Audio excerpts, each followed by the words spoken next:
చాలా రోజుల నుంచి ఆలోచన చేస్తున్నా. షర్మిలమ్మ ఎక్కడికి వెళ్ళిపోయింది? ఎక్కడ కానీ ఒక ప్రెస్ మీట్ లేదు, ఒక ట్వీట్లు లేవు, ఎక్కడ కానీ జగన్మోహన్ రెడ్డి గారి మీద విరుచుకుపడడం లేదు. ఏంది ఇన్ని రోజులు సైలెంట్గా ఉంది, ఎక్కడికి వెళ్ళిపోయింది అని చెప్పేసి ఆలోచన చేస్తూ ఉంటాయి. ఇన్ని రోజులు ఆలోచన చేసుకునే లోపే పడక్కమని ఈరోజు వచ్చేసి ప్రెస్ మీట్ పెట్టేసి ఏదేదో మాట్లాడేసింది. ఏం మాట్లాడిందో కూడా ఆమె కన్నా అర్థమైందో లేదో మనకైతే తెలియట్లేదు, కానీ ఏదేదో మాట్లాడేసింది. సరే పోనీ, ఆమె ఈరోజే ఎందుకు మాట్లాడాల్సిన అవసరం వచ్చింది? నిన్న మాట్లాడవచ్చు కదా, లేకపోతే 2 రోజుల ముందు మాట్లాడవచ్చు కదా, రేపు మాట్లాడవచ్చు కదా, 2-3 రోజుల తర్వాత మాట్లాడవచ్చు కదా. ఈరోజే మాట్లాడడానికి గల కారణాలు ఏంటి? ఎందుకంటే ఈరోజు రాజ్యసభలో వక్ఫ్ సవరణ బిల్ని కేంద్ర ప్రభుత్వం ప్రవేశపెట్టింది. దానికి తెలుగుదేశం పార్టీ, జనసేన పార్టీ మద్దతు ఇచ్చాయి. వైఎస్ఆర్ కాంగ్రెస్ పార్టీ మద్దతు ఇవ్వలేదు. వైఎస్ఆర్ కాంగ్రెస్ పార్టీ వ్యతిరేకించింది.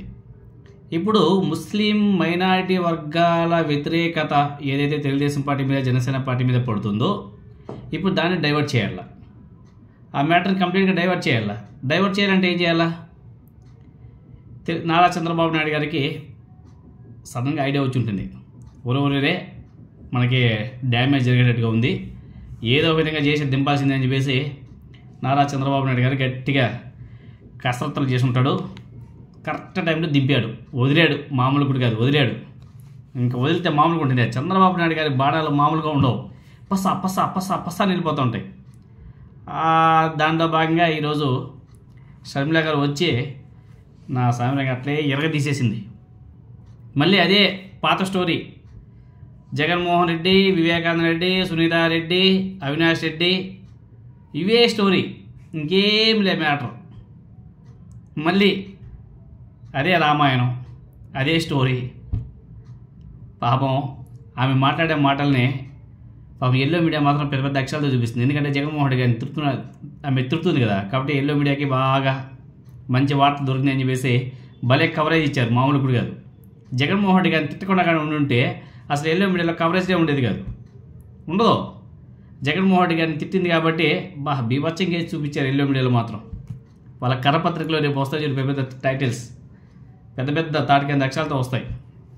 అదేవిధంగా ఏదైతే వక్ఫ్ సవరణ బిల్లు విషయంలో మైనారిటీలకు నారా చంద్రబాబు నాయుడు గారు, అదేవిధంగా తెలుగుదేశం పార్టీ తీవ్ర ద్రోహం చేసింది. ఏదైతే సవరణ బిల్లు అంశాన్ని పక్కదో పట్టించేందుకు మన షర్మిల గారిని నారా చంద్రబాబు నాయుడు గారు దింపి మాట్లాడించాడు. ఒక అంశాన్ని డైవర్ట్ చేయడానికి మరొక అంశాన్ని పైకి తేవడం చంద్రబాబు నాయుడు గారికి బాగా అలవాటైన పని.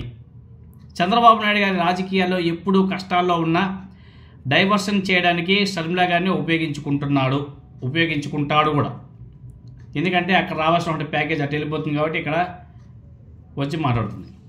వైఎస్ జగన్మోహన్ రెడ్డి గారే లక్ష్యంగా చంద్రబాబు నాయుడు గారు చేస్తున్న రాజకీయాల్లో ఆమె ఒక భాగంగా మారిపోయింది. ఎందుకు కాంగ్రెస్ పార్టీ నాయకులు స్పందించడం లేదు? కాంగ్రెస్ పార్టీ నాయకులు ఎందుకు ఆమె మాటల్ని ఖండించడం లేదో మనకైతే అర్థం కావడం లేదు. ఎందుకంటే ఆమె కాంగ్రెస్ పార్టీ కోసం పనిచేస్తుందా, లేకపోతే చంద్రబాబు నాయుడు కోసం పనిచేస్తుందా అనేసి ఒకసారి కాంగ్రెస్ పార్టీ నాయకులంతా కూడా ఒకసారి ఆలోచన చేసుకోవాలి. ఎందుకు మరి ఆమెను కట్టడి చేయకుండా వదులుతున్నారు? జగన్మోహన్ రెడ్డి గారి మీద పదే పదే ఇలా మాట్లాడడం వల్ల ఆమెకు వచ్చే లాభం ఏంటి? రాజకీయంగా ఏమైనా సరే ఎదుగుతుందా అంటే లేదు, పెద్ద గుడుసున్నా. మరి ఈ లోకల్లో స్టేట్లో ఉన్నటువంటి కాంగ్రెస్ పార్టీ నాయకులు మరి రాహుల్ గాంధీ గారికి కేంద్రంలో ఉన్నటువంటి అంటే సెంట్రల్లో ఉన్నటువంటి వాళ్ళకి ఎవరికి చెప్పడం లేదా? కాంగ్రెస్ అధినాయకత్వానికి మరి హితబోధ చేయడం లేదా? షర్మిల గారు ఈ విధంగా జగన్మోహన్ రెడ్డి గారి మీద పదే పదే మాట్లాడుతూ ఉంటే చాలా చండాలంగా ఉందని చెప్పేసి అడగడం లేదా, చెప్పడం లేదా? మనకైతే అర్థం కావడం లేదు. ప్రజల అభిప్రాయాలకు విరుద్ధంగా వారికి ఇచ్చినటువంటి మాట తప్పుతో వక్ఫ్ బిల్ విషయంలో మైనారిటీలకు చంద్రబాబు నాయుడు గారు ద్రోహం చేశారు. ఇప్పుడు వాళ్ళకి సమాధానం చెప్పలేక తెలుగుదేశం పార్టీ నానా ఇబ్బందులు పడుతున్న సమయంలో డైవర్షన్ పాలిటిక్స్లో భాగంగా షర్మిల గారిని రంగంలోకి దింపాడు నారా చంద్రబాబు నాయుడు గారు. విజయవాడ వరదల అంశమైనా, తిరుపతి లడ్డూ విషయమైనా, ఇప్పుడు వక్ఫ్ బిల్లు విషయంలో అయినా ఇలా చంద్రబాబు నాయుడు గారి ప్రభుత్వం ఎప్పుడు ఇబ్బందులో ఉన్న డైవర్షన్ చేయడానికి షర్మిల గారిని దింపడం, ఆమె రావడం, ప్రెస్ మీట్ పెట్టడం అనేది ఒక రివాజ్గా మారిపోయింది, రొటీన్గా మారిపోయింది. కాంగ్రెస్ పార్టీ అధ్యక్షురాలుగా షర్మిల ప్రభుత్వంలో ఉన్న వారిని నిలదీయాలి, ప్రజల తరపున ప్రజా సమస్యల మీద వారిని ప్రశ్నించాలి. కానీ దేశంలో ఎక్కడా లేని విధంగా ప్రతిపక్షంలో ఉన్న వారిని నిలదీస్తూ ఒక ప్రతిపక్షానికి చెందినటువంటి రాష్ట్ర శాఖ అధ్యక్షురాలైనటువంటి షర్మిల గారు రాజకీయాలు చేస్తుంటే చాలా సిగ్గేస్తుంది. రాజకీయాల్లో ఇది ఒక వింతగా ఉంది. చంద్రబాబు నాయుడు గారు ఎప్పుడు డైవర్షన్ కావాలనుకుంటే అప్పుడు ఆమెను రంగంలోకి దింపేస్తారు. ఆమె పుష్కమని దిగేస్తుంది. కాంగ్రెస్ పార్టీ అధ్యక్షురాలుగా ఆమె ఏం చేస్తున్నారన్న దాని మీదే ప్రజలు గమనిస్తున్నారన్న దాన్ని కూడా ఆమె మర్చిపోయినట్టుగా ఉంది.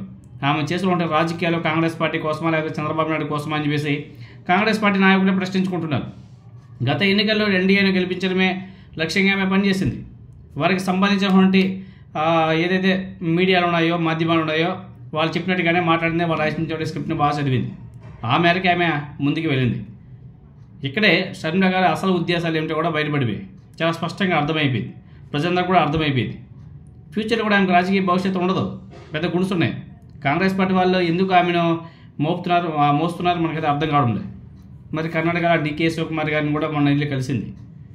ఏం లాభమో మనకైతే అర్థం కావడం లేదు. రాష్ట్రంలో ఏమైనా కాంగ్రెస్ పార్టీ ఏమైనా గ్రాఫ్ పెరిగిపోతుందంటే పెద్ద గుణసున్నా.